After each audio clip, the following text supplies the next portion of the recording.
هذا الخبر واللي بالصورة الطبيب المصري رحمة الله عليه، وبتمنى منكم نترحم على هذا الطبيب العوضي اللي عمل نظام للأكل اسمه الطيب.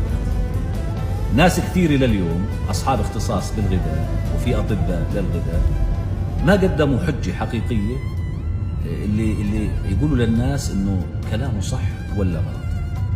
لكن فعليا أنا مثلا كمحمد ركال القداح مرات البعض بحكي عن البعض تصفني، تلاقي إنه بيضة أول ما تنولد بعد أو تبيضوها بعد 40 يوم تقلب دجاجة وبناكلها عادي.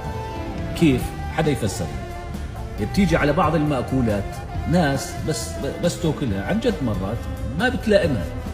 هسا ما بقدر اقول انه كلامه صح ولا بقدر اقول عن بعض كلامه انه غلط، انا بدي احكي بكل واقعيه. لكن اللي بفهمه اليوم لو جيت على الخبز اغلبيه الناس اللي بتسمعني راح تأيد هذا الكلام، انه 90% من مرضانا بسبب الخبز الابيض. يعني اذا فعلا اليوم عندك مشكله بحياتك اقطع الخبز الابيض، وانا راجعني انا وبتشوف انه فعليا هذا الكلام صحيح ولا مش صحيح.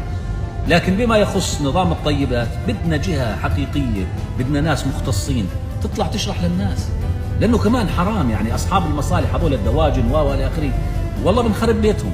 يطلع حدا اذا الموضوع خطر على حياه الناس والله العظيم اول واحد راح يطلع انا كمان معه. بس اذا الموضوع فعليا ما في منه اطلعوا احكوا لنا. شكرا، محمد ركال.